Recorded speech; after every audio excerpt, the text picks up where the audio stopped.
అతి ఉండు స్నేహితుడు. ఎంతో మంది స్నేహితులు ఉన్నా నష్టమే కలుగుతుందంట. ఏమండి, అందరూ స్నేహితులైనా నష్టమే కలుగుతుందంట. కానీ ఇక్కడ సక్కర మాట ఏమంటున్నాడండి, సహోదరుని కంటే ఎక్కువగా అతి ఉండు స్నేహితుడు గలడు. అతి ఉండు స్నేహితుడు సహోదరుడి కంటే. కొన్నిసార్లు మన యొక్క మరి అన్నదమ్ములు కానీ లేక అక్కదోళ్ళు చెల్లెలు కానీ ద్వారా మనకి ఎటువంటి ఆదరణ దొరకదు. కానీ ఆ వారి కంటే ఎక్కువ అతి ఉండే స్నేహితుడు, అతి ఉండే స్నేహితుడు. నిజమండి.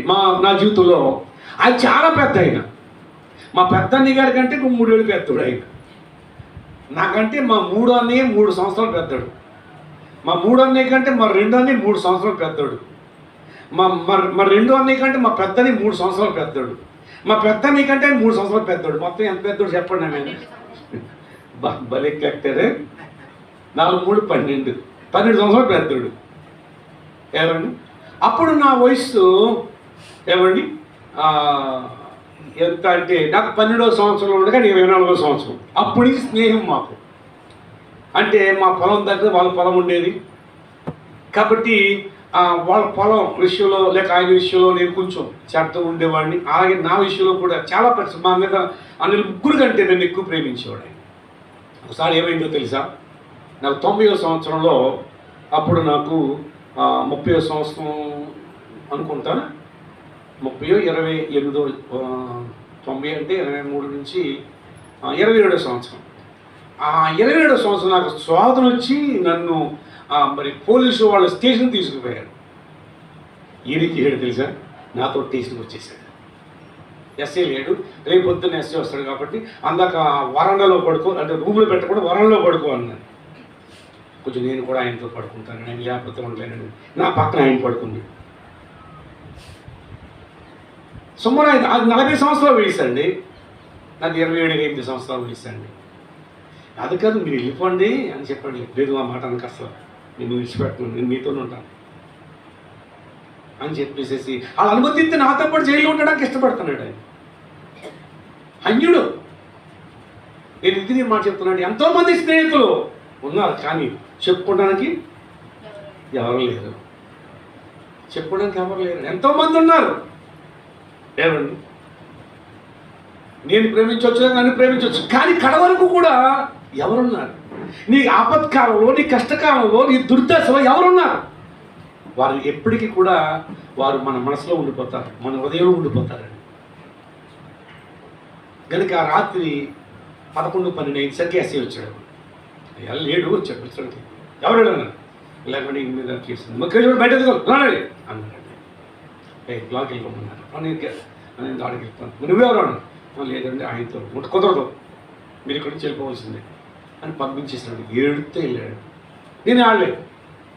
అలాగేనండి అని చెప్పేసి దాంట్లో బయట ఉన్న వాళ్ళు లోనికి ఒక ఇద్దరు ఉన్నారు, అంతతో పాటు నన్ను దాంట్లో వేశారు స్టేషన్లో. ఎందుకు మాట చెప్తున్నంటే అది మరుపు రాలేదు, అది జ్ఞాపకం అలా ఉండిపోయింది. అవునండి, మన జీవితాల్లో కూడా అంతే. ఏమండి, అతి ఉండి స్నేహితుడు ఉంటాడండి. అదే కొంచెం వాళ్ళని ఎప్పుడు కూడా మనం మర్చిపోవాలి. ప్రైజ్ లార్డ్, హల్లెలూయా, హల్లెలూయా. కాబట్టి ప్రియ దేవుని బిడ్డ ఇక్కడ అది చెప్తున్నాడు. ఏమండి, అత్తుకుని ఉండే సహోదరుడి కంటే కూడా స్నేహితుడు గలడు. సహోదరుడి కంటే కూడా ఏమండి, ఎవరు కూడా ఆ సమయంలో మనతో రారు, మనతో ఉండరు.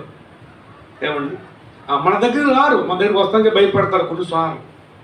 ఎందుకంటే మనం ఏదన్నా మనకి హెల్ప్ చేయాలని మనటే పరిస్థితులు ఉండొచ్చు, లేకపోతే మరి వాళ్ళని బట్టి మనం కూడా మరి లోకం తప్పుగా చూస్తుందనే ఉద్దేశం కావచ్చు, ఏదైనా కావచ్చు. కానీ నిజమైన స్నేహితుడు, అతి ఉండే స్నేహితుడు, ఏమి లక్ష్యం ఏమైనా పర్లేదు అనుకు విడిచిపెట్టగల ఇడువక ప్రేమిస్తాడట. ఇక మరొక విషయాన్ని మనం చూసినట్లయితే మరొక విషయం రాయబడుతుంది. అది 27వ అధ్యాయం. అది 27వ అధ్యాయం 6వ వచనాన్ని చదువుదాం. మేలు కోరే స్నేహితుడు ఉన్నాడంట ఇక్కడ.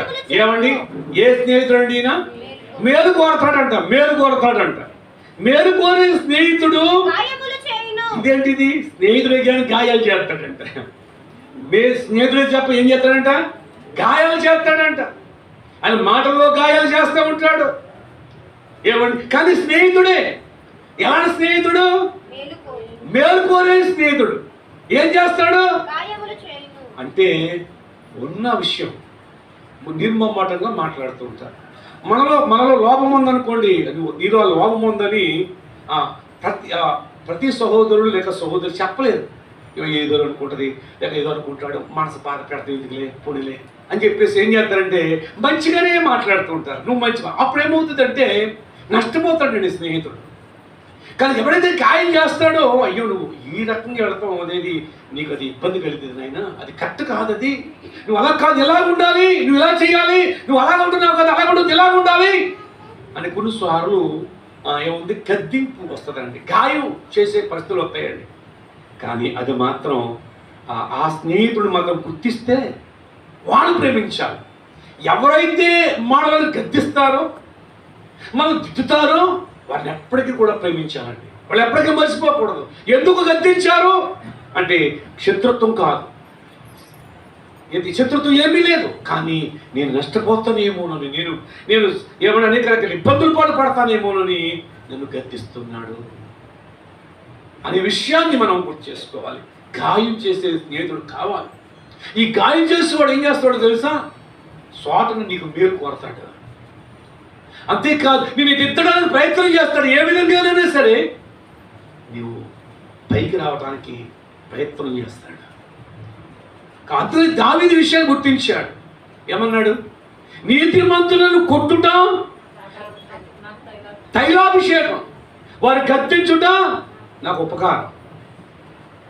గద్దింపు ఎలాంటిదే అంటే ఉపకారం చేస్తుంది, తైలాభిషేకం లాంటిది. శిక్షణుడు కొట్టడం, గద్దించడం అనేది. గద్దింపు దావీదు జీవితంలో, దావీదు రాజుగా ఉంటే నాతాను ప్రవక్త ఒక సామాన్యమైన ప్రవక్త, చిన్న ప్రవర్తన లెక్క చెప్పాలి. అక్కడ దైవజనుడు దేవుడు అంటున్నాడు, వీళ్ళు దావీదు గద్దించాడు అన్నాడు. ఎవడి సామాన్యవాడు, ఎవడు రాజు దగ్గరికి వచ్చి అసలు నిలబెడతానికే కష్టం, గద్దించాలంటే ఎలా కష్టం కదా. కానీ దేవుని బట్టి ఏంటే జైలు చేస్తాడు, లేకపోతే చిరిచేది చేస్తాడు. ఏం చేశా కానీ దేవుడు చెప్పాడు కాబట్టి నేను చెప్తాను. ఇర్మీ అంటాడు చాలాసార్లు, నీవేమో చెప్పమన్నావు, నేను చెప్తేనే వాడిని ఇచ్చేస్తాను. నన్ను చెప్పకుండా ఉండాలనుకుంటే నా హృదయం ఏం మండుతుందా, అగ్ని మండుతుందంట. ఉండలేకపోతే మంట కాల్చేస్తుందంట నా హృదయాన్ని. అందుచేత చెప్పేస్తానని చెప్పేసేవాడు. చెప్పేస్తే వాళ్ళు తీసుకెళ్ళి గోతులో పాడేసేవారు, లేక సంఖ్యలు వేసేవారు, లేకపోతే ఇతను హింసించేవారండి. మన దేవుడు పులుకు తప్పించేవాడు. కాబట్టి పిల్లరా గమనించండి, మేలు కోరే వాళ్ళకి మెప్పులు రావు. మేలు కోరేవాడు, గద్దింపు ఇచ్చేవాడు, వాళ్ళకి మెప్పులు రావండి, వాళ్ళు మెచ్చుకోరండి ఎక్కువ మంది. కానీ అది అర్థం చేసుకునేవాడు మాత్రం విడువగా ప్రేమిస్తారండి. ఇది నా కోసమే, నా మేలు కోసమే అన్నట్టుగా. అవును ప్రియ దేవుని బిడ్డలారా, ఒకసారి మన జీవితంలో ఆలోచన చేస్తే మొదటగా మనం గద్దించే వాళ్ళు ఎవరు అంటే తల్లిదండ్రులే కదా. ఎవరు గద్దిస్తారు? తల్లిదండ్రులు గద్దిస్తారు. ఎందుకని? మీరు కోరేవారు అంతకంటే ఎవరున్నారండి? మొట్టమొదటిగా తల్లిగా లేక తండ్రిగా, అయ్యో ఏమైపోతాడో ఏమైపోద్దో, అయ్యో మరి మాట ఎన్నుకుండగా అయ్యో లోకంలోకి వెళ్ళిపోతుంది, లేకపోతే మరి ఇక ఏవే మార్పులోకి వెళ్ళిపోతుందని తల్లికి లేక తండ్రికి చాలా బాధ ఉండి గద్దిస్తారండి. అర్థమైంది? కానీ ఇక్కడ తర్వాత మాట ఏమన్నా పగవాడు, అదండి లోకంలో ఉన్నటువంటి వాళ్ళు ఏం చేస్తారంటే ఏంటంటే ముద్దులు పెడతారండి. ఏంటంటే ఈ మొత్తానికి తిట్టేయాలా, ఈ మొత్తం గద్దించాలా, మా నాన్న అయితేనా మా అమ్మ అయితేనా తెచ్చి పెట్టుకుంటారు అన్నట్టుగా మాట్లాడితే ఇది ఎలాగుంటాయి. మా అమ్మమ్మ అనుకుంటే ఆల్రైట్ 1 నెలలు ఉండాలి రియల్లీ, తెలిసింది. అర్థమైందా కదా. కాబట్టి పిల్లరా వాళ్ళ గద్దింపు ఏంటంటే నీ భవిష్యత్తు కోరుతున్నారు, నీ దూరదృష్టి చూస్తున్నారు. రాబోయే దినాల్లో నీవు అనేకులు ఇచ్చేవారుగా ఉండాలి. ఎలాగైతే నీవు అనేకుల దగ్గర చేయి సాసుకుని పరిస్థితి వచ్చేస్తుంది అనే ఉద్దేశంతో మొదలు గద్దించేవారు ఎవరు అంటే తల్లిదండ్రులే. అందుకే బైబిల్ చెప్తుంది కదా, ఈ తల్లిదండ్రుల మాట ఏం చేయాలి మనం. మన చదివాడు ఏంటి ఏం రాయబడిందమ్మా, నేను నాకు బోధించమన్నాను కదా, అప్పుడప్పుడు అధ్యాయం చదువుతాడు, నాకు బోధించమని కాలు అత్త కూడా అధ్యాయం చదువు నాకు బోధిస్తూ ఉంటాడు ఈయన. ఏం బోధించావు నిన్న మొన్న 10వ తారీఖు ఎప్పుడు నిన్న కదా, చదివావు కదా, బోధించావు కదా. ఏంటది? అది కాకుండా ఏమండి చక్కని మాట పదార్థ మొదలులో రాయబడుతుంది అనమాట. మరి ఏంటి మాట నాకు చెప్పు అంటే, ఇది ఎవరికి అంటే నాలాంటి వాడిదే అంటున్నాడు. మళ్ళీ పైకి యథార్థంగా ఒప్పుకుంటున్నారా బాబు నువ్వు, పైకి వస్తావాలి అంటాను. దేవుడికి స్తోత్రం. ఇక 11 అధ్యాయం చదువుతూ మర్చిపోడండి ఇంటికాడు. అది కారులో చదివినా చెప్పాను. ఒక మాటనే చెప్పాలి నాకు రోజు. సరే, మంచిది, దేవునికి స్తోత్రం. కాబట్టి ఇక్కడ ఏమండి దేవుని వాక్యం బట్టి గమనిస్తున్నట్లయితే, జ్ఞానంగా కుమారుడు తండ్రిని సంతోషపెడతాడు, బుద్ధి లేని కుమారుడు తల్లికి దుఃఖం తెస్తాడని రాయబడింది అక్కడ. నిన్న 10వ తారీఖు కదా, మరి ఏ తారీఖు అయితే ఆ అధ్యాయం చదవాలి. సామెత గ్రంథం మీరు చదువుతున్నారా? ఎవరిస్తారు? చదవండి అమ్మా, చదవండి. అది చాలా మంచి మాటలు ఉంటాయి. సామెతల గ్రంథంలో గొప్ప జ్ఞానాన్ని కలగజేయడమే కాకుండా మనము ఎలా ఉండాలో ఎలా ఉండకూడదో చాలా చక్కగా, పైగా ఎవరిస్తారు మరీ చాలా ప్రాముఖ్యమైనది. ఏ తారీఖు ఆ అధ్యాయం చదవండి. ఆ రోజు ప్రతిరోజు ఒక అధ్యాయం కదా, ఒక అధ్యాయం ప్రతిరోజు కూడా సామెత గ్రంథంలో తారీఖు చూసుకోండి. ఇవాళ తారీఖు ఎంత చూడండి, 11వ తారీఖు కదా, 11 అధ్యాయం చదవండి. ఇంటికి వెళ్ళాక రోజు కూడా చదవండి. ఒక్క అధ్యాయం కదా, అంత 2-3 నిమిషాలు. ఆల్చిగా తాయి తీసుకొస్తే 5 నిమిషాలు. కానీ ఆ మాటలోనే నీ హృదయంలో భద్రపరచబడితే నీ లైఫ్ని ఒక ప్రత్యేకమైన ఆశీర్వాదకరంగా మార్చేస్తాయండి. కాబట్టి కంపల్సరిగా యవనస్తులు అనబడుతున్న వారు సామెత గ్రంథం ప్రతిరోజు వచ్చాయి. నేను కోరేది అదే. సరే, మంచిది, దేవుడికి స్తోత్రం. కాబట్టి ప్రభుత్వం ప్రియమైన దేవుని బిడ్డలారా, ఇక్కడ దేవుని యొక్క లేఖనం బట్టి చూసినట్టు మేలు కోరేవాడు ఏం చేస్తాడట? గాయం చేస్తాడు. రెండోది ఎవరు గాయం చేస్తాడు అంటే ఎవడి? దైవజనుడు. దైవజనుడు ఏం చేస్తూ ఉంటాడు? ఏమండి డైరెక్ట్గా వ్యక్తిగతంగా మాట్లాడలేడు. మాట్లాడితే ఏమవుతుందంటే కొన్నిసార్లు అక్కడ ఏమవుతుందండి, వ్యతిరేకమైన స్వభావం వచ్చేస్తుంది. నన్ను ఇలాగంటారా అని. ఒకసారి ఏం చేశానంటే చుట్ట గురించి చెప్పాను, దానివల్ల హాని ఉందని చెప్పి చెప్తే ప్రార్థన అయిపోయిన తర్వాత ఒక ఆమె నా దగ్గరికి వచ్చింది, ప్రార్థన చేస్తున్నాను. అప్పుడు అన్నాను, ఏమండి ఇలాగండి నా పళ్ళు పూట్లుండి అంది. దాంట్లోకి దగ్గర రాను, మరి అందరికి కనపడకూడదు కదా, అంటే అల్లరి చేయడం మాకు ఇష్టం ఉండదు. సోలే చెప్పాను, చుట్టమనేయమ్మ నీ పళ్ళు సరి అయిపోతాయి అన్నాను. ఎవరు చెప్పారండి అంది. కొన్నిసార్లు మా కంట్లో పడిపోతూ ఉంటుంది. చిన్న విషయాలు ఏం చేస్తాయి అంటే, చాలా వరకు 190%, 90 మంది 100కి ప్రతి విషయం మా దగ్గర వచ్చేస్తుందండి. అది ఎవరో మోసుకొస్తారు అనుకోకండి, మా కంట్లో పడిపోద్ది ఏంటో అర్థమైందా. ప్రతి విషయం కూడా, ప్రతి చిన్న విషయం కూడా ఏమండి మా కళ్ళలో పడిపోద్ది. వెంటనే కూడా మాకు అలా చేయడానికి ఇష్టపడదు. వాళ్ళకి ఏదో రకంగా అందజేయాలి, ఏ రకం కుదరకపోతే వాక్యంలోనే మేము అది చెప్తామండి. అర్థమైందా. కాబట్టి పిల్లరా అప్పుడే అన్నాను అనమాట, అంటే ఎవరు చెప్పలేదమ్మా, చెప్పడం కాదు, చెప్పడం అలా నుంచు, నువ్వు కలుగుతావా అన్నాను. అవును మానేస్తానండి అంతే. అవును సరే అమ్మను. ముసలావిడ పాపం, చాలా పెద్ద ఆవిడ, పుల్లిగా చనిపోయి ఉంటుంది. కేశవరం అనమాట, బాగా లాంగ్ ఉండేది, చాలా ముసలావిడ. చాలా సంవత్సరాల క్రితం అండి ఈ మాట చెప్తున్నాను అనమాట. ఎందుకునంటే నేను ఒక రోజున అలాగ వస్తున్నాను శుక్రవారం ప్రార్థనకి. అర్థమైందా. ఇవి కళ్ళం తుడుచుకుంటూ నుప్పులు ఆనెట్టేసుకుని అంటే తిరగేశాడు కదా, అదే పడి గుప్పేస్తుంది. బాబు చచ్చి ఆవిడ కదా, అంత దూరం చూడగానే నేనేం చూడలేనట్టు వెళ్ళిపోయాను. నాకు చూడగానే ఒక తీసేసింది కానీ నేను చూడలేదు ఆవిడ దృష్టిలో, కానీ నేను చూసేసాను చూడగా ఉండి. అప్పుడు ఈవిడికి ఎప్పుడు దొరుకుతుందా అని చూస్తున్నాను అనమాట. ఆవిడకి ఉన్న పళ్ళు బాధ, ఆ బాధ చెప్తుంది అనమాట. చూడ మన ఏం తగ్గిపోతుంది. ఎవరు చెప్పారు నాకు? ఎవరు చెప్పలేదు, మాకు కనిపిస్తున్నాను అనమాట. దేవుడికి స్తోత్రం. కాదేంటంటే ఆవిడ మరో రకంగా ఆవిడ మేలు కోరి మేము ఏం చేస్తూ ఉంటాం అంటే, అది కొద్దిసార్లు వాక్యంలో కూడా గద్దింపులాగా రావచ్చు.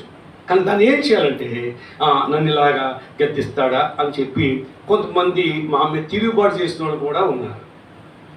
మీ ప్రాంతాల్లో ఉండరు కానీ మా వేల్పులు బాగా ఎక్కువ వాక్యం తెలుసు కదా, కాబట్టి అక్కడ ఎక్కువ మంది ఇదిగో నా గురించి బోధించేవని ఇంటికి వచ్చి దెబ్బలాడిన వాళ్ళు ఉన్నారు. ఓ రోజున మా పాస్టర్ గారు సమరస్తి వాక్యం చెప్పిందండి. ఏం చెప్పిందో నాకు తెలదు. నేను అక్కడ చెట్లు ఆడుకుంటున్నాను, నేను ఒక 5-6 ఉంటే వాళ్ళు అంగిలే చెట్లు ఆడుకుంటున్నాను. ఇక్కడ క్యాక్ వేశారు. ఎవరబ్బా చెప్తులకి విశ్వాసే, వాళ్ళ తల్లి కూతురు వచ్చాడు. సరే గబగబా మీరు ఆడండి మళ్ళీ వస్తానని చెప్పి వచ్చాను. వ్యక్తులకి అదిగో నా గురించి బోధించవలసిన అవసరం ఏంటి పాస్టర్ గారికి అంటుంది. ఏం బోధించిందమ్మా? సమరస్తి గురించి నా గురించే బోధించింది, నా గురించి మాట్లాడింది. ఎందుకు మాట్లాడాలి? అంట్లోకి అమ్మ సమరయ్య గురించి బోధిస్తే అది నీ గురించి అంటే ఉంటాను అంతే, అది నాకు సంబంధమైంది, నన్ను ఉద్దేశించే నా గురించి ఎవరు చెప్పారు అని చెప్పేసి అంట్లోకి నేనేమో అది కాదమ్మ ఇది కాదా అన్నాను. బయట కింద ఇంకా లేచిపోయినాడు. ఇంకా తిడతాం మొదలుపెట్టింది. ఇంకేం చెప్తే శుభం, ఇందులోకి మా దివ్య ఉంది, మా పాస్టర్ గారు కాబట్టి వచ్చారు. అదేంటమ్మా అలాగంటావు, అసలు నీ గురించి నాకు ఎవ్వరూ నాకేం తెలియదు, ఆ సబ్జెక్ట్ చెప్పాను, కావాలంటే కేశవరం ఫోన్ చేయి, నేను మొన్న వారం అక్కడ చెప్పాను, మరి అక్కడ నువ్వు లేవు కదా అంటే ఇంకా ఎన్ని అంటారు కదా కోపం వచ్చినప్పుడు. ఇంకా తిట్టుకుండా లోతర చచ్చిదాకా తిట్టు వెళ్ళిపోయింది. అంటే అల్లరి చేయాలనే ఉద్దేశం అన్నమాట. అర్థమైందా? మేము ఏం చేస్తాం, ఇంకా మౌనం తెలుసు, ప్రార్థన చేస్తాం. నిజంగా ఆవిడ తప్పిపోయింది ఈ రోజున. కాబట్టి ఎందుకనంటే ఒక రకంగా చెప్పాలంటే మేము ఎంత ప్రేమిస్తామో తెలుసా, ప్రతి ఒక్కరిని కూడా ప్రేమిస్తాం. మీ పరిస్థితులను బట్టి మరీ ఎక్కువ మేము మీ దగ్గర ఎలర్ట్ చేయదు, కానీ దేవుడి సన్నిధిలో మీ విషయంలో ప్రార్థన చేస్తాం. కొన్నిసార్లు కన్నీరు కాస్తాం మీ పరిస్థితులను బట్టి. ప్రభువా వారికి ఏదో విధంగా సహాయం చేయలేనా, వారి పరిస్థితి ఎదురైనా అని ప్రార్థన చేస్తాం. అది కొన్నిసార్లు మా హృదయాలు మండించినప్పుడు అయ్యో ఇంకా పాడైపోకుండా ఉండడం కోసమని వాక్యాన్నిలో నుండి గద్దిస్తాం తప్ప, నిజమే ఇప్పుడు కొన్నిసార్లు అవి పొడుచుకుంటాయి, గుచ్చుకుంటాయి. అర్థమైందా? గుచ్చుకున్నప్పుడు ఏం చేయాలి, లోపం ఏంటనేది మనం మనలో చూసుకుని సరి చేసుకుంటే అది నీకేం చేస్తుందంటే ఆరోగ్యాన్ని ఇస్తుందండి. అవునా కదా? కనుక అలా కాదు తిరగబెట్టారనుకోండి, మేమేం చేయలేం. తిడితే మేము తిట్టలేం, ఎవరు చెప్పిస్తే మేము చెప్పించలేం. ఎందుకంటే ప్రభు చెప్పాడు కదా, చెప్పించొద్దు, చెప్పించే వాడిని దీవించమన్నాడు. ఇంకంతే మనం చేయవలసింది కదా. కాబట్టి ఆ సమయంలో ఏమి చేతకాని వాళ్ళగానే నిలబడి ఉండిపోతారు, కానీ వారికి మాత్రం క్షేమం కాదు. అలా ప్రతి ఒక్కరూ కూడా అలా చేసినట్టు తిరగబడినట్టు వారందరూ నష్టపోయారండి. నేను నిన్న దినాన్ని అలాగా కూర్చుని ఎవరో ఒక ఆమె నా విషయమై మరి ఇక మరొకరి దగ్గర చెప్తే ఆవిడ మరొకరి దగ్గర చెప్తే ఆవిడ మరొకరి దగ్గర చెప్పి ఆవిడ మా పాస్టర్లకు ఫోన్ చేసి ఇలాగంట కదా అని చెప్పేసి అంటున్నారు. అయితే ఇంతకీ ఏంటిది అంటే అర్థమైందా? అప్పుడు అది వాస్తవం, అది సత్యం అండి. కానీ ఆ విధంగా అపార్థం చేస్తున్నాడు. అంటే ఒక అబ్బాయి ఏం చేశాడంటే మాకు పెయింట్ వేస్తానికి వచ్చాడు. వాళ్ళ అమ్మగారు రక్షించబడ్డారు, మంచి విశ్వాసంగా సాగుతూ ఉంటుంది. ఈ అబ్బాయి రక్షణ లేదు, అప్పుడప్పుడు వస్తూ ఉంటాడు. నేను బలపరుస్తూ మా పని ఉందని చెప్పేసి ఆ విధంగా అప్పుడప్పుడు పని ఉంటే చెప్తూ ఉంటాను, చేస్తూ ఉంటాడు, డబ్బులు చేస్తూ ఉంటాడు. మేనేలా ఏం చేశాడంటే ఏమన్నా మా అమ్మగారు అందుకైతే వాళ్ళ అమ్మగారు కౌరు పంపేది, ఏమన్నా ఒక 1000 రూపాయలు కావాల్సి వస్తుందండి, కొంచెం ఇబ్బంది ఉండేది. పాపం వీళ్ళ నాన్నగారు లేరు, చనిపోయారు. దాని మీద సరే అని చెప్పేసి ఇస్తూ ఉంటాను, మళ్ళీ పంపేసేది. మే నెలలో 3000 కావాలండి, కొంచెం ఇలాగా కొంచెం అవసరం వచ్చిందండి. అప్పుడు మొదటి మొన్న మే నెల కాక క్రితం మే నెల అనమాట, కరోనా వచ్చింది మార్చి నుండి. వాడు కొంచెం పనులు లేవండి, కొంచెం ఇబ్బంది ఉంది. సరే అలాగేనమ్మా అని చెప్పి వాళ్ళ అబ్బాయి పంపిందంటే వాళ్ళ అబ్బాయికి ఇచ్చాను. సరే బాబు అని చెప్పి నెలలో ఇస్తాను, పర్లేదు బాబు ఉన్నప్పుడు ఇవ్వండి అని చెప్పేసి ఇచ్చేస్తాను ఊరుకున్నాను. డిసెంబర్ నెలలో మళ్ళీ పని చేయవలసి వచ్చింది. పనికి మళ్ళీ పిలిచానండి, పని చేస్తాడు. చేసిన తర్వాత ఏమండి ఆ 3000 తీసుకున్నాం కదండి, అవి కట్ చేసుకోకండి, ఈ డబ్బులు ఇచ్చారండి, కొన్ని నెలలు నాకు అంతే అంటానండి. అలాగే బాబు నేను కట్ చేద్దాం అనలేదు కదా, సరే చెప్పేసి ఇవ్వడం జరిగింది. చేసిన తర్వాత మళ్ళా 2 రోజులకు వచ్చి అన్నాడు కదా, ఏమండి ఇప్పుడు అర్జెంటుగా బ్యాంకులో డబ్బులు కట్టవలసి వచ్చిందండి, 20,000 ఉన్నాయండి మా అమ్మగారి దగ్గర, 5 కట్టాలండి. అక్కడ కట్టకపోతే ఆ బంగారం అది వేలం పెట్టేస్తారండి, మళ్ళీ తీసుకుని మళ్ళీ పెట్టి మళ్ళీ రేపే మీకు డబ్బులు తెచ్చి ఇచ్చేస్తాడు, ఒక 5,000 అవసరం అండి. అలాగే పట్టుకెళ్ళి బాబుని ఒక 5,000 ఇచ్చాను. ఇందుకు జరిగింది అది. అర్థమైందా? 4 రోజులు ఇస్తానన్నవాడు మళ్ళీ కొంచెం పని ఉందని చెప్పాను, మళ్ళీ కనపడలేదు. నేను సుమారుగా 4 నెలలు చూసాను, ఏప్రిల్ దాకా. డౌట్ వచ్చింది, వాళ్ళ అమ్మగారు అలా చెట్టుకోలే, అసలు వాళ్ళ పరిస్థితి ఎలా ఉందో ఏంటి అని చెప్పేసి ఫోన్ చేస్తాడు అమ్మగారు. ఇతరుసారి మీ అబ్బాయిని ఫోన్ చేయమన్నట్టు ఫోన్ చేయలేదు, 2-3 రోజుల దాకా ఫోన్ చేయలేదు. తర్వాత ఏంటంటే ఫోన్ చేయటం జరిగింది. ఎందుకు ఫోన్ చేశారు పాస్టర్ గారు అంటే, ఏదో పని ఉందన్నారు, ఒకవేళ పని ఏది చెప్పడానికేమో అన్నాడు కానీ చెప్పలేదు. ఇంతకీ జరిగిన విషయం ఏంటంటే, అప్పుడు ఇలాగా ఒరే బాబు మరి ఏంటిది, నువ్వు 4 రోజులకి అన్నావు కదా, మొన్న మే నెలకి సంవత్సరం అయిపోయింది, మళ్ళా పట్టుకెళ్ళావు కదా, మరి డిసెంబర్ పట్టుకెళ్ళి 4 రోజులు అన్నావు, ఇది ఏప్రిల్ నెల కదరా అని అంట్లోకి. అప్పుడు వాళ్ళ మీ అమ్మగారికి అమ్మ ఇలాగ మీ అవసరం వచ్చి పట్టుకెళ్ళారా ఎంత వాడపడింది, అదేదేదే నాకు అసలు తెలియదండి బాబు, ఆ 3 ఏళ్ళు తెలియదు, ఈ 5 ఏళ్ళు తెలియదు అంట్లోకి. నా దగ్గర ఇది మొత్తం మీద అబద్ధమాడి వ్యవస్థుడు కదా, పట్టుకెళ్ళినందుకు కాదు, అతడు దేనికి ఉపయోగించాడు, దేనికి ఉపయోగిస్తున్నాడు, పైగా లోకంలో ఉన్నాడు ఆయన. అది నాకు భయం వేసింది. ఈ డబ్బుల ద్వారా చెడు సందర్భమైనడిగా పరిస్థితుల్లోకి వెళ్ళాడా అని భయం వేసి, అస్సలు తెలియదండి నాకు, మీరు ఇచ్చినట్టు తెలియదు, ఒక మాట కూడా అనలేదండి అన్నట్లకి అప్పుడు సరే అని చెప్పేసి వాడికి ఫోన్ చేసి వాడికి ఇచ్చిన తర్వాత నువ్వు ఇలాంటి పని చేయొచ్చా, ఇది మీకు మంచిదేనా? కనుక ఎందుకంటే తల్లి మీద అబద్ధం చెప్పి వాళ్ళ సేవకుడి దగ్గర అలా చేస్తావు నువ్వు, అసలు ఏం చేసావు, ఏమో లేదంటే వచ్చే నెలలు ఇచ్చేస్తాను. సరే అనుకున్నాను. 2 నెలలు అయిపోయింది. మళ్ళీ ఫోన్ చేశాను. ఫోన్ చేసి ఒకసారి కనపడాను. కనపడంటే రేపు ఇచ్చేస్తాను అన్నాడు. సరే మొత్తం మీద వచ్చాడు. రోజు కనపడేస్తామని ఇంకా వచ్చాడు. వచ్చిందా గద్దించాను, మీ తల్లిని నువ్వు చూసుకోవాల్సినట్టు వాడు అయి ఉన్నావు, కానీ తల్లి పేరు చెప్పి అబద్ధం ఆడి ఇలాగ నువ్వు ఏం చేస్తావు అసలు అని నిలదీసి గద్దించాను. అదే మీ తల్లి అయితే నేను అడగను ఇవ్వకపోయాను అని చెప్పేసి గద్దించి ఎప్పుడెత్తావు అని చెప్పేసి కొంచెం కళ్ళారు చేశాను. ఇచ్చేస్తానండి, ఒక నెల టైం ఉండదు. నెల అయిపోయింది, మళ్ళీ ఇంకొక నెల దాటేసింది. మళ్ళీ ఫోన్ చేసి ఒకసారి కనపడని అప్పుడు ఒక సేవకుడిలో మోసం చేస్తుందని చెప్పేసి అన్నాను. అప్పుడు వాళ్ళ అమ్మగారు ఏం చేసేది అంటే ఏదే చర్చి విశ్వాసకి దగ్గరికి వెళ్ళి కొంచెం డబ్బులు వచ్చిందండి, పార్ట్స్ గద్దించేస్తారండి, తెరచిట్టేస్తారండి, ఇదిగోనండి చెవులో కట్టుకెళ్ళి తాకట్టెట్టి ఇస్తానండి అని చెప్పేసి ఆవిడ చెప్తే, ఆవిడ ఇంకో మా విశ్వాసం దగ్గర చెప్తే, ఆ విశ్వాసి మా బంధువుల దగ్గర చెప్తే, అది నాకు పాస్టర్ మీద ఫోన్ చేస్తే ఎలా ఉంటుందమ్మా ఇది? ఒక మాట చెప్తాను, 5,000 తెచ్చిచ్చి కామముడు రేపెళ్ళింది అన్నాడు. ఇప్పటికి 2 నెలలు అయింది, ఇవ్వలేదు. నేను అడగలేదు కూడా. కానీ ఆవిడ ఏమంటుంది, నా చెవులి తాగట్టి పాస్టర్ గారు తెగ తిట్టేసాడండి అంటే అసలు ఎలాగ అర్థం చేసుకోవాలి, అర్థం అవ్వట్లేదు. కాబట్టి పిల్లలు ఈ రీతిగా ప్రసారం చేస్తూ ఉంటారండి. అయినప్పటికీ కూడా చచ్చిన పాములాగా మేము ఆ విధంగానే ఉండవలసి వస్తుందండి. కానీ అది వాళ్ళకి మాత్రం ఆశీర్వాదం కాదు కదా, మేలు కాదు కదా.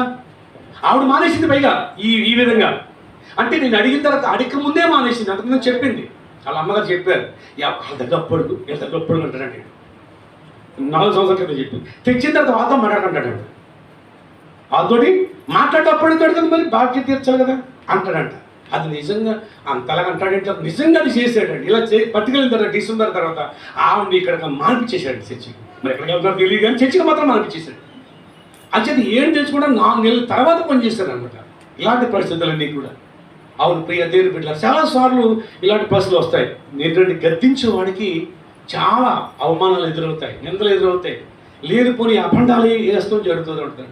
అయినప్పటికీ కూడా మనం ఏం చేయాలంటే ఐలెక్క చేయకుండా ప్రభువుని బట్టి మనం ఏం చేయాలంటే చేయగలిగితే వాళ్ళకి మేలు కావాలి, వాళ్ళ గద్దెంపు కావాలి.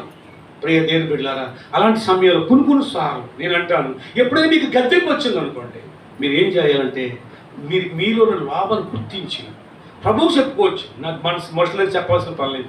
నిజమే ప్రభు, నాలో ఈ లోపం ఉంది, వాక్యంతో నాతో మాట్లాడు, ప్రభు సరి చేసుకుంటున్నాను, నన్ను క్షమించమంటే ప్రభు నేను మెచ్చుకుంటాడు. బైబిల్ ఏం చెప్తానంటే అతిక్రమంలో దాచిపెట్టేవాడు దాన్ని ఒప్పుకొని విడిచిపెట్టేవాడు అదే ఆ కనికరాన్ని మీరు పొందాలి అనే ఆ ఉద్దేశంతో కొన్ని సందర్భాల్లో డైరెక్ట్గా మాట్లాడితే మాకు అవకాశం ఉండదు. కాబట్టి వాక్యాన్ని బట్టి ప్రభు మమ్మల్ని బలవంతం చేసి మన దగ్గర మండించినప్పుడు మాత్రమే ఆ గద్దింపుగా పరిస్థితులు వస్తూ ఉంటాయండి. ఎందుకంటే మరలా రాబోయేది ఇది అలవాటైపోద్ది, ఈ పరిస్థితులు అలవాటు, ఈ జీవితం అలవాటైపోద్ది. అది కాకూడదు. ఏదైనా కానీ ప్రభు మెచ్చుకునే వారిగా ఉండాలనే ఉద్దేశంతో ఆ విధంగా మేము మరి మాట్లాడటం జరుగుతూ ఉంటుంది. అంతేకాదు చూడండి, మరొక మాట చెబుతుంది ఈ సామెత గ్రంథం 27:9 అండి. చదువమ్మా.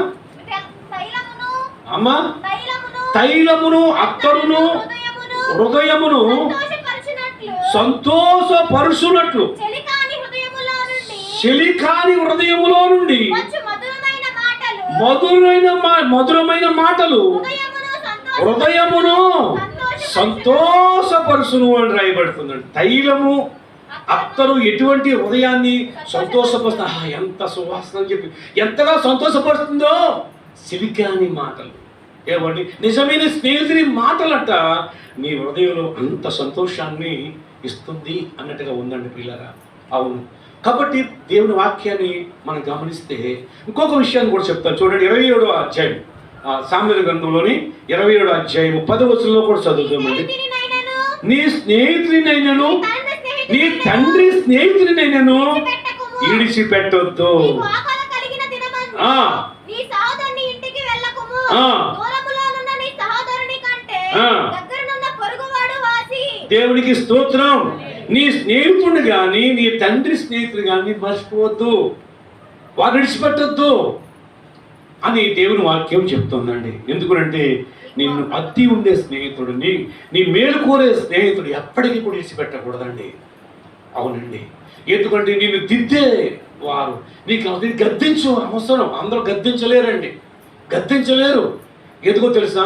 మొహమాటం, లేకపోతే అయ్యో ఏమనుకుంటారో అని. ఎందుకంటే బాధ కలగకుండా మాట్లాడే పరిస్థితులు ఎక్కువ ఉంటా ఉంటాయి. కానీ మరి గాయపరిచే ఆ మాటలు మరి మాట్లాడాలి అంటే ఏం చేయాలి తెలుసా? మన స్వతంత్రత ఇవ్వాలి, స్వతంత్రత ఇవ్వాలన్నమాట. అంటే నాకు కొంతమంది అటువంటి స్నేహితులు, అంటే అటువంటి బిడ్డలు ఉన్నారండి. వాళ్ళు ఏమన్నారంటే నాలో ఏ లోపం ఎప్పుడు కనపడినా సరే నిర్మోహ మాటలా నేను ఏమనుకున్నాను పోతే నన్ను గద్దించు, నా లోపాన్ని నువ్వు చెప్పు అని చెప్పినట్టు వారు కూడా ఉన్నారు. అటువంటి వారు నాకు స్వతంత్రం కదా, మరి నువ్వు చేసింది ఇదేంటి అని చెప్పేసి నేను డైరెక్ట్గా అడుగుతాను, నిజమేనండి అని చెప్పి సరి చేసుకుంటూ ఉంటాను. కాబట్టి అలాంటి స్వతంత్రత ఉన్నప్పుడే వ్యక్తిగతంగా నేను మాట్లాడగలను. లేదు అంటే కనుక పరిశుద్ధాత్మని ప్రేరేపించడం మాత్రమే వాక్యంలో నుండి చెప్పబడుతుందండి. కాబట్టి నా గురించి ఎవరు చెప్పారు, నా గురించి మాట్లాడారు, ఇలాంటి పరిస్థితులు వద్దు. సైతాన్ గాడు అలా చేస్తాడు. కాబట్టి నాతో మాట్లాడాడు, దేవుడు నాతో మాట్లాడు. ఒక వారం ఏమైందో తెలుసా? ఈ విధంగా ఇట్లా పరిస్థితి, ఒక వాక్యాన్ని బోధడం జరిగింది, ఒక అంశాన్ని బోధడం జరిగింది. ఆ రోజు మరి జంగారెడ్డి గుడి వెళ్ళిపోయి పాపారావు గారిని అక్కడి నుంచి వస్తాడండి. ప్రతి నెలకోసారి బల్లారం వరకు ఉద్యోగరీత్యా జంగారెడ్డి గుడి వెళ్ళిపోయాడు. కానీ జంగారెడ్డి గుడి నుంచి తన ఫ్యామిలీతో రెండో ఆధారం వస్తాడండి, బాగా తీసుకుంటాడు, పరిచర్య చేస్తాడు, వెళ్ళిపోతాడు సాయంత్రానికి. వెళ్ళిపోయి మన్నాడు ఉదయం మేము ఆ రాత్రి నేను కొన్ని కారణాల వల్ల మా పాపను బట్టి మేము ట్రైన్లో మేము మద్రాసు వెళ్ళిపోయాం. మద్రాసులో ఉన్నాం అన్నట్టు ఉదయం. మా పాప అక్కడికి వెళ్ళినట్టు ట్రాన్స్ఫర్ పెట్టుకుంటుంది, జాబ్ అనమాట. లోన్కి వెళ్ళింది TCS ఆఫీసులో. నేను బయట ఉన్నాను, లోన్కి బయట వెళ్ళాను. అప్పుడు ఫోన్ చేసి, ఏమండి నేను ఒక సమస్యతో నేను నా భార్య గజిబిజి చెందుతున్నాం. మా ఇద్దరికి కూడా ఒక సమస్య వచ్చింది, ఇది గలిబిలి చెందుతున్నాం. దీన్ని ఎలా ఎవరితో చెప్పాలంటే చెప్పలేకపోతున్నాం. కానీ నిన్న మా సమస్య పరిష్కారం తీరిందండి. మేము చాలా సంతోషంగా మేము తిరిగి వెళ్ళాము, చాలా బాధతో వచ్చాము, చాలా సంతోషంగా వెళ్ళాము. దేవుడు నాతో మాట్లాడాడు అన్నారు. ఆ సమస్య ఏదో నాకు తెలియదు ఏమండి, ఆ సమస్య ఏదో పరిస్థితి మాకు తెలియదు అసలు అని చెప్పినప్పుడు దేవుడికి స్తోత్రం. అయితే దేవుడు తెలుసు అందరి మనసులు, అందరినీ ఎరిగినవాడు కదా. కాబట్టి నీకు ఆ కోణంలో నీకు అర్థమైనట్లుగా దేవుడు మాట్లాడాడు. ఒక కోణంలో కాదండి, 66 రకాల కోణంలో మాట్లాడతాడు. ఒకే వాక్యం ఒకరికి ఒక రకంగా అందరికీ కూడా మేలు కలగజేయడానికే ప్రయత్నం చేస్తుంది. కొందరికి ఏమవుతుందంటే అది గద్దింపుగా ఉంటుంది, కొందరికి అది ఏమిటి అంటే బాధకరంగా ఉంటుంది, మరి కొందరికి ఏంటంటే ఆనందదాయకంగా ఉంటుంది, మరి కొందరికి ఏమవుతుంది అంటే చాలా ఉజ్జీయంగా ఉంటుంది. ఒకే మాట అండి, ఒకే మాట. ఎందుకంటే అందరికీ ఒక్క సమస్యలు ఉండవు కదా, అందరూ ఒక రకంగా ఉన్నాం కదా. కాబట్టి మనకి ఏ రకంగా అవసరమో మన పరిస్థితులకి పరిశుద్ధాత్ముడు తెలుసు. పరిశుద్ధాత్ముడు ప్రతి ఒక్కరికి పంచిస్తాడండి ఆ వాక్యాన్ని. దేవుడికి స్తోత్రం, హల్లెలూయా. అలాగే మరొక ఆయన ఫోన్ చేశాడు, అది కొడుకు సత్యనారాయణ గారిని. ఆయన ఎవరి దేవుడు ఎంత బాగా మాట్లాడాడండి, నాకు ఎంత బలపరిచిందండి, ఏడుగా అంత బాగా వచ్చిందంటాడు ఆయన. సరే ఇంకొకటి ఎవరు ఫోన్ చేశారు, వాళ్ళు అదే లెక్క చెప్పారు. కానీ అదే రోజు ఏం జరిగిందో తెలుసా? బల్లారాధన. అదే రోజు బల్లారాధన. ఆ బల్లారాధన రోజున ఎంతో గలిబిలైంది. కానీ కొంతమంది అపార్థం చేసుకునే వారు కూడా లేకపోలేదు. అపార్థం చేసుకుని వారు అక్కడ ఆ రోజునే మనిషి వెళ్ళిపోయారు. కాబట్టి గమనించాడు, వారిని కూడా నేను ఈ రోజుకి ప్రేమిస్తూనే ఉన్నాను, వారి గురించి ప్రార్థన చేస్తూనే ఉన్నాను. గమనించండి, ఎందుకంటే వారు అపార్థం చేసుకున్నారు కానీ నేను అపార్థం చేసుకోలేదు. ఎందుకంటే కొన్ని సార్లు ఏమండి మరి ఆ సాతానుడు అటువంటి రీతిగా మరి ప్రేరేపిస్తూ ఉంటాడు. కానీ మనం అర్థం చేసుకోవాలన్నమాట. మనం అర్థం చేసుకోకపోయినా మనం అర్థం చేయడానికి ప్రయత్నం చేయాలి. వాళ్ళు అపార్థం చేసుకున్నారని మనం అపార్థం చేసుకోకూడదు. గమనించండి, ఆ రీతిగా దేవుని యొక్క మరి వాక్యం బట్టి మనం గమనిస్తే ప్రతి ఒక్కరికి కూడా మన మాటలు అపార్థం చేసుకున్నా కానీ వారికి మేలు కలగాలి, వారికి మేలు పొందాలి, వారి మేలును అనుభవించాలి అనే ఆలోచన, ఆశను మరి సేవకులమైన విశ్వాసమైన మనం కలిగి ఉండాలి. నేను నిజంగా అదే కలిగి ఉన్నానండి. కాబట్టి చాలా సందర్భాల్లో కూడా మరి ఆ విధంగానే నేను ఆలోచన చేసిన సందర్భాలు ఉన్నాయి. కాబట్టి ప్రియులారా, దేవుని వాక్యం బట్టి చివరికి వచ్చేస్తున్నాను. చూడండి, ఆ పరిశుద్ధ గ్రంథంలో నుండి 27:10 చదువుకున్నాం కదా. 15వ అధ్యాయం, యోహాను సువార్త 15వ అధ్యాయం 13-14 వచనాలు చదువుతాం. 15వ అధ్యాయం 13 నుండి తన స్నేహితుల కొరకు తన స్నేహితుల కొరకు తన ప్రాణము పెట్టువాని కంటే తన ప్రాణము పెట్టువాని కంటే ఎక్కువైన ప్రేమ గలవాడెవడు లేడు. ఎక్కువైన ప్రేమ గలవాడెవడు కూడా లేడు. ఇది యేసు ప్రభువారు చెప్తున్నట్టు యొక్క మాట. ఏమండి, తన స్నేహితుని కొరకు ప్రాణం పెట్టేవాడి కంటే ఎక్కువ ప్రేమ కలిగిన వాడు ఎవరు ఉంటారా? ప్రాణం పెట్టిన దానికంటే ఎక్కువైన ప్రేమ ఏముంది? లేదు. అలాగని దేవుని వాక్యం చూస్తే యేసుక్రీస్తు ప్రభువు శిలువకి వెళ్ళక మునిపే తన శిష్యులతో చెప్తున్నమాట. అంటే నేను మీకోసం ప్రాణం పెడుతున్నాను, ప్రాణం కంటే ఎక్కువ నేను ప్రేమిస్తున్నాను. అంతేకాదు చదవమ్మ కిందకి. నేను మీకు ఆజ్ఞాపించు వాటిని చేసిన ఎడల నేను మీకు ఏదైతే ఆజ్ఞాపించిన చేసిన ఎడల మీరు నా స్నేహితులై ఉందురు. దాసుడు తన యజమానుడు చేయు దానిని ఎరుగడు గనుక ఇక మిమ్మును దాసులని పిలవక స్నేహితులని పిలుచుచున్నాడు. యేసుక్రీస్తు ప్రభువారు స్వయంగా తన శిష్యులతో చెప్తున్నమాట. ఏమండి, కాబట్టి మిమ్మల్ని ఇక దాసులని పిలవను, స్నేహితులని పిలుస్తున్నాను అంటున్నాడు. అంటే దాసుడికి యజమానుడు చేసే ఆ విషయం తెలియదు, కానీ స్నేహితులు తెలుస్తుంది. కానీ మీరు దాసులు కాదు, మీరు నా స్నేహితులు. ప్రియ దేవుని బిడ్డలారా, తన శిష్యులను స్నేహితులుగా భావించి మాట్లాడుతున్నాడు.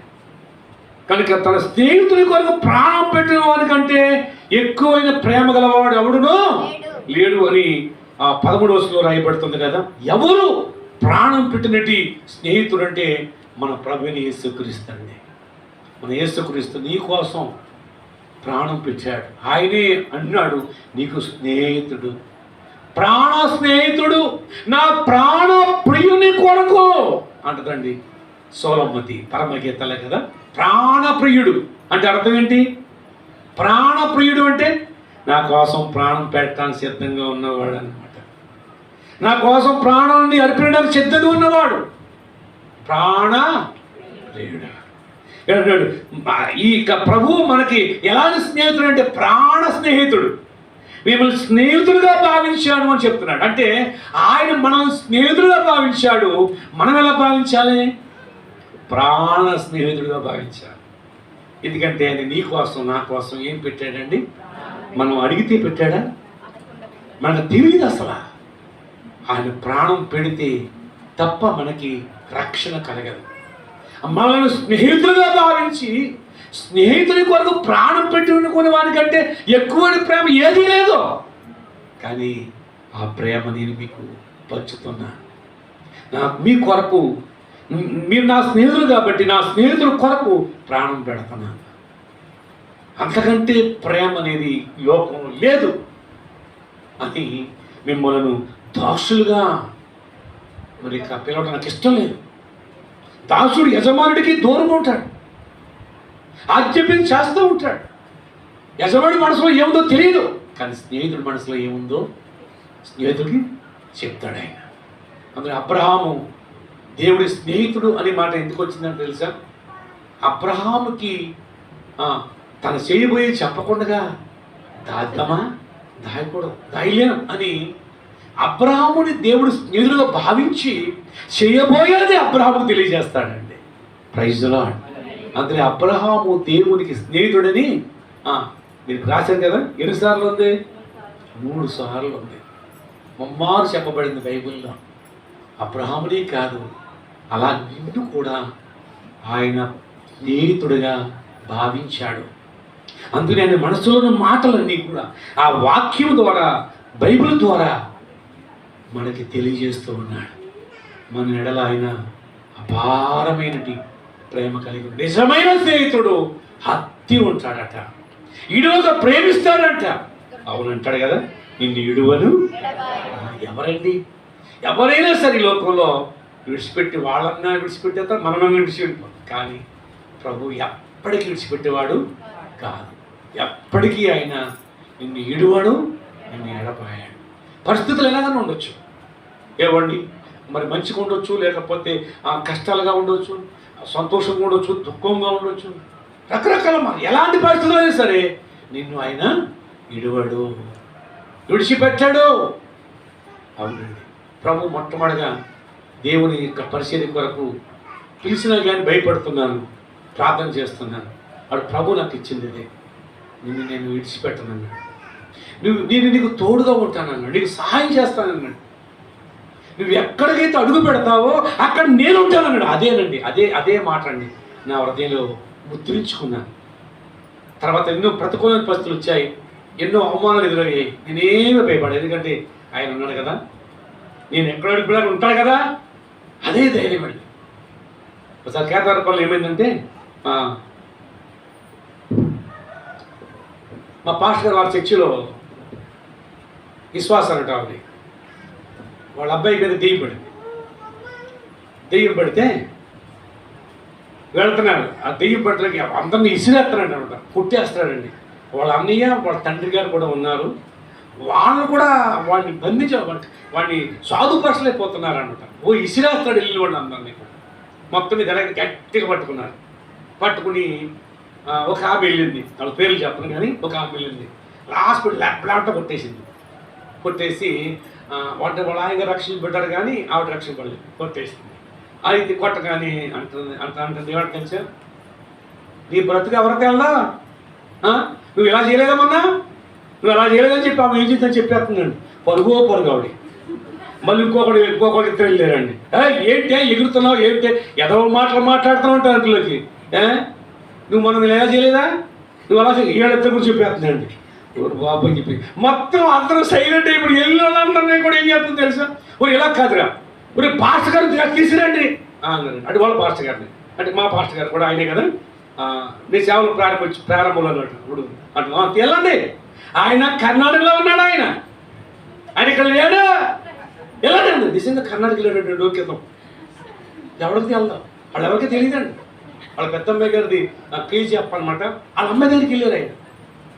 కానీ దెయ్యం అంటుంది కదా, కర్ణాటక ఉన్నాడు అక్కడ, వెళ్ళండి అంటే నిజంగా ఇద్దరికి లేడమ్మ. మరి మొదలైన పరిస్థితి అంటే సరే ఇంట్లో ప్రార్థన చేస్తాం, బయటికి వెళ్ళి ప్రార్థన చేయడం వాళ్ళకి అవ్వట్లేదు, పాస్టర్ గారు ఇది వెళ్ళరు కాబట్టి ఇంట్లో ప్రార్థన చేస్తారని ప్రార్థన చేశారు. కానీ అది మాత్రం అలాగే ఉంది. తర్వాత ఏమన్నంటే ఇక పేతురు గారిని పిలవండి అన్నాడు. పిలవండి, పేతురు పిలవండి అంటున్నాడు. అది కూడా సరే మొత్తం నా దగ్గరికి వచ్చారు. ఇవన్నీ చెప్పలేదు నాకు, ఆ దెయ్యం పట్టుకుని పెళ్లి చేస్తున్నాండి, కొంచెం మీరు రాయండి అన్నారు. సరే నేను వెళ్ళిన తర్వాత మీరు చూశాడు, పట్టుకోగలి వదిలేండి అన్నాను. వదిలేసిన తర్వాత అప్పుడు అలా మీరు గుడ్లో చూస్తున్నాడండి. అప్పుడు యేసునామమున ప్రార్థన చేస్తున్నాడు. ప్రార్థన చేయలేదు, ఏం లేదు, లాస్ట్ మాట చెప్పేశాడు అక్కడ. అర్థమైంది. అంట్లోకి వెళ్ళిపోతాడు బాబు, వెళ్ళిపోతాడు ఇలా దండాలు ఎట్టేస్తున్నాడు అనమాట. దండాల పెడతలకి చెప్పలేదు కదా, అవన్నీ అవసరం లేదు. కానీ ఆడు పడగొట్టి ఆడు మొత్తం మీద పాడేసేసి అది వెళ్ళిపోవాలని చెప్పేసి చేయి తీసేసాడు, పాడేసేసి వెళ్ళిపోయాడు అనమాట. ఏంటమ్మంటే తర్వాత ఈ స్టోరీ అంతా చెప్తున్నారు అన్నమాట. ఇదంతా కూడా దేవునికి స్తోత్రం. అంటే నేను చెప్పబోయేది ఎందుకునంటే, అర్థమైందా, అది ఏదైనా సరే ధైర్యంగా నేను ఎందుకు వెళ్తానంటే నాతో ప్రభు వస్తానని చెప్పాడు. అది నా ధైర్యం, అది నాకు ఇచ్చినట్టు అభయం. అదేనండి, నాతో ఎవరో లేదు, నేను ఒక్కడే లేను. పైగా నేను ఎవరిని కూడా తీసుకెళ్ళలేదు కూడా. ఎందుకో తెలుసా, అందుకని చాలామంది ఏమనుకుంటారంటే వీడు చాలా ముండోడు అంటారండి. ముండుతనం కాదది, నా విశ్వాసం. అంటే ప్రభు ఉంటానని నాతో, నువ్వు ఎక్కడ అడుగు పెడతావో, నువ్వు ఎక్కడికి వెళ్తే అక్కడ నేను వస్తానని. ఇదే మాట అండి, నేను నమ్మాను. ఎక్కడ సిగ్గుపరచలేదండి, ఇది చెప్పడం చాలా ఉన్నాయి, చాలా సందర్భాలు ఉన్నాయి పిల్లలు. కానీ ఎక్కడ ఏ సందర్భంలో కూడా సిగ్గుపరచలేదు. సాతాను సిగ్గుపరిచేసాడు రా సాతాను అనుకునే సమయంలో కూడా వెంటనే కూడా మళ్ళీ దేవుడు అక్కడ మహిమపరిచాడు. అది చెప్పాను కదా, తాళపల్లం అబ్రాహ్మ ఉన్నారు కదా, ఆయన పేరు శ్రీరాములు. ఆయన అమ్మాయి పుడితే, అంటే వాళ్ళ అమ్మాయి కూడా అబ్బాయిలు పుట్టేశారు అనుకోండి. వాళ్ళ అమ్మాయి పుట్టితే సూత్రానికి వచ్చాడు. సూత్రం కూడా అక్కడ దిగి పట్టుకుందండి. 3 రోజులు ఇంటికాడ ఉండడం, ఈదులో ఉండడం, పట్టుకుంటే దొరకడం. సుస్వాళ్ళ తిరుగుతున్నాడు రాత్రి పగళ్ళు. ఏమండి పట్టుకుంటే దొరకలేదు. మొత్తం అయితే పట్టుకుని ఇంటికి దిగి వచ్చారు. నీళ్ళు తాగడం, ఏది తినడం అంటున్నాడు.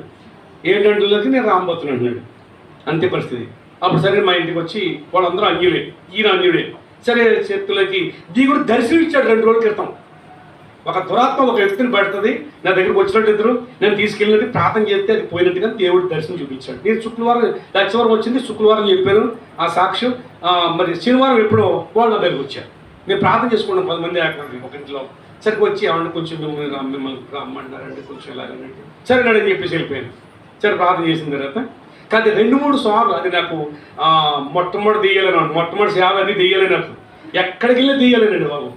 ఈ దెయ్యాలతో సరిపోయింది నాకు గంటల తరబడి ప్రార్థన, అర్థమైందా? కాబట్టి వెళ్ళిన తర్వాత ప్రార్థన చేస్తే వెళ్ళిపోతాను బాబు పెట్టి. నేను ఎవరు అంటే రాంబోతాడు అన్నాడు. వెళ్ళిపోవాలని చెప్పి వెళ్ళిపోయిన తర్వాత సరే చెప్పేసి భోజనం పెట్టండి, లేకపోతే 3 రోజులు బట్టి ఎవరు పెట్టండి ఇంట్లోకి.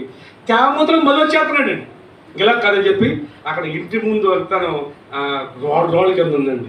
మా పాస్టర్ గారు అలాగే మొక్కల మీద నడిపించేవాడు. నాకు తెలియదు కదా, కొత్త కదా.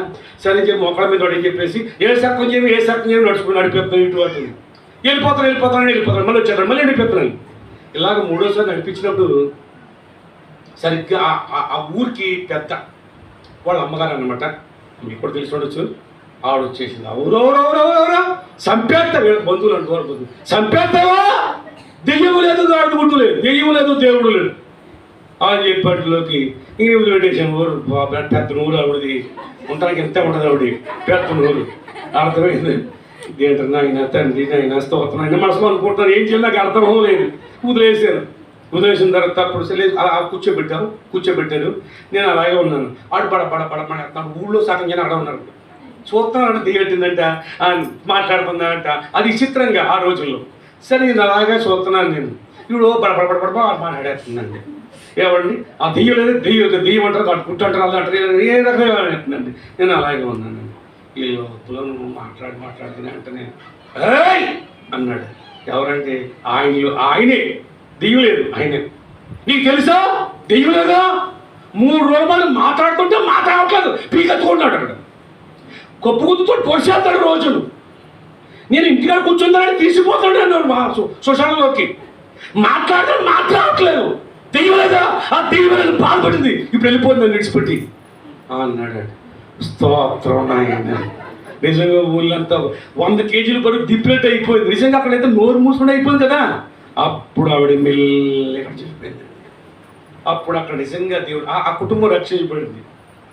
ఈ అబ్రాహం రక్షించబడటమే కాదు, వాళ్ళ భార్య రక్షించబడింది. ఇక్కడి నుంచి ఏలుపురు వచ్చాడు సైకిల్ మీద. ఆ పిల్లలు వేసుకుని ఎదురు సైకిల్ మీద కూర్చోబెట్టుకుని ఆదివారం అక్కడికి వచ్చిపోయాడు ఏలుపురు.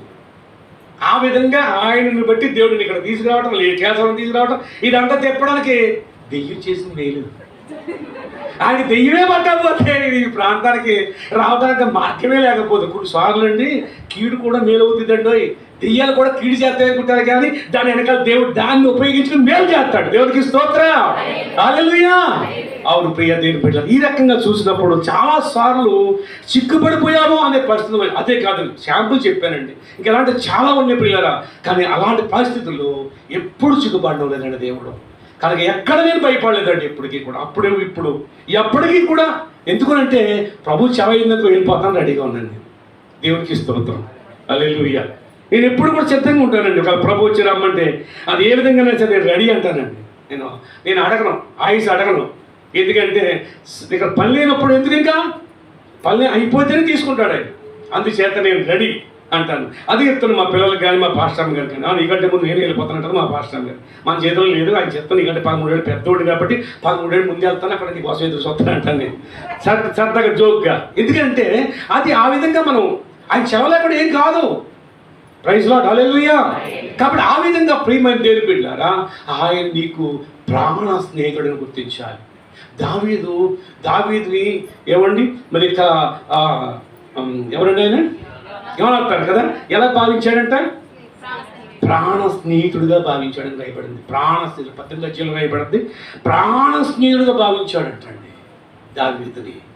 ప్రియ దేవుని బిడ్డలారా, కనుక్కుని ఆయన చనిపోయినా కానీ దావీదు కష్టాలన్నీ తీరిపోయి రాజుగా స్థిరపడిన తర్వాత ఆలోచన చేస్తాడు. నా ప్రాణ స్నేహితుడిగా నన్ను భావించి నాకు దుర్దినాల్లో కష్టకాలంలో నాకు మేలు చేశాడు. నా ప్రాణం తీసి తన తండ్రి చేతిలో పడకుండా కాపాడాడు. కానీ ఆయన లేడు. కానీ ఆ కుటుంబంలో ఎవరన్నా ఉన్నారా అంటే ఆ కొడుకు ఉన్నాడట, కుట్టి కాడవాడు.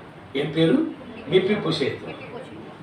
కుంటి కాళ్ళు కూడా ఉన్నాడు, తీసుకురండి, కుట్టుడైనా పర్లేదు అని తన రాజకుమారులతో సమానంగా ఆయన కూర్చోబెట్టి రాజు భుజించేటప్పుడు రాజకుమారులందరూ కూడా ఏ రకంగా ఏమండి ఆధిక్యత కలిగి ఉంటారు అన్నాడు. ఆధిక్యనిచ్చి బ్రతికినంత కాలం నా బల్ల దగ్గర నువ్వు భోజనం చేయాలన్నాడండి. Praise lord. ఒలిగిపోతున్నాడు, భయపడిపోతున్నాడు. మా తాత సంపాదన చూసాడు, ఈయన్ని నేను తెలుసు చంపేద్దాం భయపడుతున్నాడు. ఎక్కడో లోదేబారులో బతుకుతున్నాడు, బిక్కుమంట దిక్కులేని బతుకుతున్నాడు. కానీ ఈయనైతే నేను మేలు చేయాలి, ప్రాణ స్నేహితుడిగా ఉన్నటి యోనాతాను, నాకు కీడు తలపెట్టినది సౌలు కుటుంబంలో ఎవడన్నా సరే, ఎందుకంటే యోనాతాను నాకు ఉపకారం చేశాడు కాబట్టి ఆ కీడులు మర్చిపోయాడండి. నేను ఉపకారం చేయడానికి ఎవడున్నాడా ఎదుకులాతండి, సైన్యాన్ని పంపిస్తున్నాడు, తెలుసుకోబోతున్నాడు ఎక్కడున్నారో. తెలుసుకున్న సైన్యం అంతా వెళ్ళి మామూలుగా అయితే రాజు అయిన తర్వాత ఎవరిని ఎదుగుతారో తెలుసా? శత్రువులు ఎక్కడున్నారో ఎదుగుతారండి, వాళ్ళు ఏర్పాడేమంటారండి. అక్కడ శత్రుల మీద దాడి చేస్తారండి. స్థిరపడిన తర్వాత వారు రాజకీయంగా కూడా అంతే, ఇలా శత్రులు ఎవరున్నారో వాళ్ళందరినీ కూడా ఏమండి వారి మూలాలు కదిలించి వారి పొంగు తీయడం చూస్తారండి. కానీ వాక్య ప్రకారం చూస్తే కీడు చేసిన వారికి కూడా మేలు చేసే యొక్క ఆ మనస్సు, అదే క్రీస్తు యేసుకు కలిగిన ఆ మనసులు ఇచ్చాడు. అవునండి, అటువంటి వారుగా మనం ఉండాలి అంటే ఆయన నీ ప్రాణ స్నేహితుడిగా భావించాడు. నీకు స్నేహితుడిగా నీకు వరకు ప్రాణం పెట్టాడు, నా కొరకు ప్రాణం పెట్టాడు. కానీ నీకు ప్రాణ స్నేహితుడు, ఆయనకంటే మించినటువంటి వారు ఎవ్వరు కూడా లేరు. ఆయనే నీ ప్రాణ స్నేహితుడు. ఆయన నమ్మంతే, ఆయనకే చెప్పుకో అంతే, ఆయనకి ప్రార్థన చేయంతే, ఆయన మీద ఆధారపడంతే, ఆయనకే ఇష్టమైన బిడ్డగా నువ్వు జీవించావు. దేవుడు నీ యొక్క కుటుంబాన్ని, నీ జీవితాన్ని అద్భుతమైన రీతిలో స్థిరపరిచి బలపరిచి ఆయన రాజ్యానికి వారసుగా చేస్తాడు. ఒక రోజున ఈ లోకంలోనే కాదు, ఆ లోకంలో కూడా ఆయనతో ఆనందించే రోజు రాబోతుంది. అటువంటి కృప దేవుడు మనకందరికీ, అలాగే ఈ మాట వింటున్నట్టు మీ అందరికీ కూడా తోడై కడ వరకు నడిపించి ఆదరించి ఈ ప్రాణ స్నేహితుడు ప్రతి ఒక్కరి కుటుంబాల్లో, ప్రతి ఒక్కరి జీవితాల్లో ప్రాణ స్నేహితుడిగా మీరు భావించి మరి ఆయన ప్రాణ స్నేహితుడిని గుర్తించి ఆయన ఇచ్చే గొప్ప రక్షణ పొందండి. ప్రభువు రాకడకు సిద్ధపడండి. దేవుడు మిమ్ములను మీ కుటుంబాలను దీవించి ఆశీర్వదించి సంపూర్ణంగా రక్షించునుగాక. ఆమేన్. ప్రార్థన చేసుకుందాం. అందరూ తల్లవచ్చాడు, చిన్న ప్రార్థన చేసుకుందాం. అందరూ ప్రార్థన చేద్దాం. ఒక్క 2 నిమిషాలు ప్రార్థన చేద్దాం. సమయం కోసం చూడొద్దండి, అందరం కూడా ప్రార్థన చేద్దాం. ప్రతి ఒక్కరూ ప్రార్థన చేద్దామండి. Praise the lord. హల్లెలూయా. ప్రతి ఒక్కరు ప్రార్థన చేద్దాం. హల్లెలూయా, హల్లెలూయా. స్తోత్రం తండ్రి. ప్రతి ఒక్కరు ప్రార్థన చేద్దాం. హల్లెలూయా, హల్లెలూయా. ఇలాంటి మాటలు బట్టి ఒక్క నిమిషం ప్రార్థన చేద్దాం. ఈ యొక్క సమయంలో శ్రీగారు వచ్చి చిన్న ప్రార్థన చేస్తారు. ఆ వాక్యాన్ని బట్టి మనందరం కూడా ప్రార్థనలో ఎక్కిపోయిద్దాం. స్తోత్రం నాయన, మహాపరిశుద్ధుడా, మహాగణుడ, మహోన్నతుడా, సర్వోన్నతుడా, సర్వాధికారి, మీకే వందనాలు, స్తుతులు, స్తోత్రాలు చెల్లిస్తున్నాం నాయన. ఇంతవరకు దైవజనులు ఆత్మీయ తండ్రిగా నిలబెట్టుకుని అనేక విషయాలు మీరు మాతో మాట్లాడారు దేవా. స్తోత్ర. నిజమే ప్రభువా, స్నేహం గురించి మీరు మాతో మాట్లాడారు. నిజమైన స్నేహితుడు విడువక ప్రేమిస్తాడని, దుర్దశలో అట్టివాడు ప్రభువా స్తోత్రం మాకు తోడుగా ఉంటాడని నేను మీరు మాతో మాట్లాడారు దేవా. స్తోత్రాలు చెల్లిస్తూ ఉన్నాం. నిజమే ప్రభువా స్తోత్రాలు. మేము కూడా నైనా అయ్యా నిజమైన స్నేహితుల్లా నైనా హత్తి ఉండే స్నేహితుల్లా ఉండడానికి సహాయించండి. నిజమైన స్నేహితుడైతే ప్రభువా స్తోత్ర అయ్యా గద్దిస్తాడని, మేలు కోరే స్నేహితుడు గద్దిస్తాడని మీరు మాతో మాట్లాడారు దేవా. స్తోత్రాలు. పగవాడైతే లెక్కలేనన్ని ముద్దులు పెడతాడని, అయితే ప్రభువా మమ్మల్ని గద్దించేవారు అయ్యా మా మేలు కోరతారని గ్రహించి ప్రభువా స్తోత్ర అట్టి నైనా మమ్మల్ని గద్దించేవారిని మేము ప్రేమించడానికి, అట్టి గద్దింపును నైనా మేము తైలాభిషేకంగా భావించి ప్రభువా మేము నైనా మాలో ఉన్న లోటుపాట్లు సవరించుకోవటానికి సహాయం చేయమని అడుగుచున్నాం దేవా. స్తోత్ర. నిజమే అబ్రహాము కూడా ప్రభువా అయ్యా నిజమైన స్నేహితుడిగా ప్రభువా నైనా ఎంచబడి ప్రభువా స్తోత్ర అయ్యా నీ కృపలో ముందుకు కొనసాగాడు. నిజమే అబ్రహాముతో ఏది చెప్పకుండా మీరు ఏది చేయలేదు. అదే రీతికి ఇదిగోని పిల్లలమైన మేము దేవా నీ కృపలో ముందుకు కొనసాగుతూ ముఖ్యంగా అయ్యానైనా మా ప్రాణ స్నేహితుడిగా మిమ్మల్ని భావించి దేవా స్తోత్రాలు నీ కృపలో ముందుకు కొనసాగడానికి కొనసాగడానికి సహాయించండి. నిజమే అయ్యా, ప్రాణ స్నేహితుడు ప్రాణం పెడతాడని నైనా మీరు మాతో మాట్లాడారు. నిజమే మీ శిష్యులతో మీరు మాట్లాడారు. ఎవరైతే నా మాటలు నైనా విని ఆ ప్రకారం జీవిస్తారో వారిని నా స్నేహితుడిగా నేను భావిస్తానని, వారి కొరకు నా ప్రాణం పెడతానని మీరు మాట్లాడారు. అదే రీతిగా ప్రభువా నిజమే మా కొరకు మమ్మల్ని ప్రేమించి మమ్మల్ని స్నేహితులుగా భావించి నేను మా కొరకు ప్రాణం పెట్టిన అయ్యా నిన్ను విడువక ఎడబాయక నీతో స్నేహం చేస్తూ నీతో సహవాసం చేస్తూ నీ కృపలో ముందు కొనసాగడానికి సహాయం చేయండి. నిజమే ఈ లోక స్నేహం దేవునితో వైరమని మీరు ఎరుగురా అంటున్నారు. ఈ లోకంలో ప్రభా జీవిస్తున్న మేము లోక స్నేహం ఏమాత్రం చేయకుండా ప్రభా మా ప్రాణ స్నేహితుడు అయిన నిన్నునైనా మేము అనుసరిస్తూ అయ్యా నీ కృపలో ముందుకు కొనసాగడానికి సహాయం చేసి మహిమ పొందమని ఇంతవరకు తోడై ఉన్న గొప్ప దేవ ఇక ముందు కూడా తోడై నడిపించినదుడని యేసుక్రీస్తు నామములో అడిగి వేడుకొంచున్నాము పరమ తండ్రి, ఆమేన్. ఈ వారంలో మరి క్రీజు రాసినట్టు మరి వారి పేర్లు చదువుతున్నాను. ఇచ్చినటి ప్రశ్నలు ఏంటంటే, మొదటి న్యాయాధిపతి చివరి న్యాయాధిపతి రెఫరెన్సులు రాయమని చెప్పాను, అలాగే రాశారు. అయితే చూద్దాం. మొదటి న్యాయాధిపతి ఒత్నియేలు,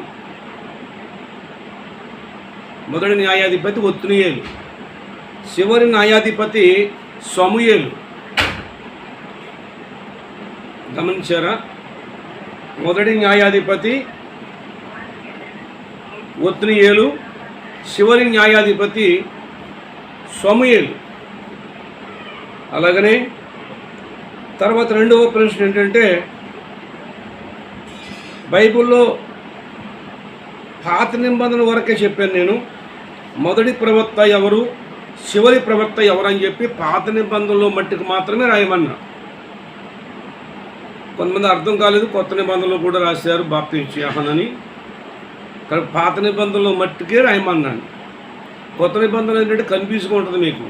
అగవు ప్రవక్త లేడు అపోస్తల కార్యంలో, కాబట్టి ఇంకా చాలామంది ఉంటారు కొత్త నిబంధనలో. 13వ అధ్యాయంలో కూడా ప్రార్థనలు ప్రవక్తలు ఉంటారు అక్కడ. అందుచేత కన్ఫ్యూజ్ అవుతుందని చెప్పేసి నేను పాత నిబంధన మట్టికే మొదటి యొక్క ప్రవక్త ఎవరు, చివరి ప్రవక్త ఎవరని ఇచ్చాను.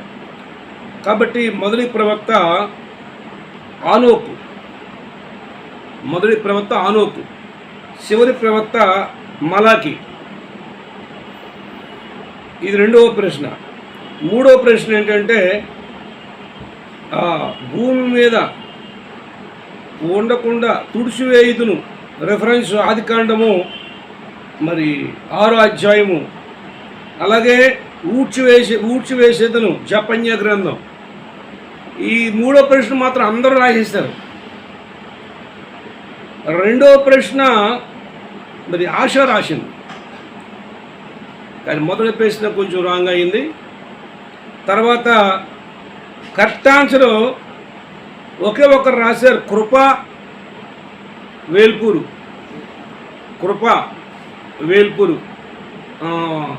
మరి ఒక సిస్టర్ రాశారు, ఒక్కరే రాశారు. 3 ప్రశ్నలు కరెక్ట్గా. మంచిది, దేవుడు మిమ్మల్ని దీవించుగాక. ఇప్పుడు మళ్ళా నెక్స్ట్ మరి క్వశ్చన్స్ ఇస్తున్నాను. 3 క్వశ్చన్స్ను బైబిల్లో పాత నిబంధన కొత్త నిబంధన మొత్తం కలుపుకుని ప్రవస్త్రీలను 7 ప్రవస్త్రీలను రిఫరెన్సులు రాయాలి. మొదటి ప్రశ్న, బైబిల్ అంతటిలో కూడా పాత నిబంధన కొత్త నిబంధన మొత్తం కలుపుకుని 7 ప్రవస్త్రీలను రాయాలి. రెఫరెన్సులు రాస్తే సరిపోద్ది, పేర్లు రాయకపోయినా రెఫరెన్సులు రాయండి, లేదా పేర్లు కూడా రాయండి, మీకు కన్ఫ్యూజ్ లేకుండా ఉంటుంది. 7 ప్రవస్త్రీలను రాయాలి. మొదటి ప్రశ్న. రెండో ప్రశ్న, బైబిల్లో సింపుల్ అనమాట. మొత్తం బైబిల్లో పెద్ద వచనం అంటే అక్షరాలు లెక్క పెడితే ఎక్కువ రావాలి. పెద్ద వచనం రెఫరెన్స్ రాయండి. అలాగనే బైబిల్లో పెద్ద పేరు కలిగిన వ్యక్తి అంటే ఎక్కువ అక్షరాలు కలిగిన వ్యక్తి, 0 కూడా అక్షరాలు ఎక్కువ వస్తుంది, 0 కూడా టోటల్ చేసుకోవాలి. కాబట్టి ఎక్కువ అక్షరాలు కలిగిన యొక్క మరి పేరు ఎవరికి ఉన్నదో అది రాయండి. 3వ ప్రశ్న. కాబట్టి ఈ 3 ప్రశ్నల్లో ఈ వారం ఇవ్వబడుతుంది. God bless you. దేవుడు మిమ్మల్ని దీవించుగాక. ఆమేన్.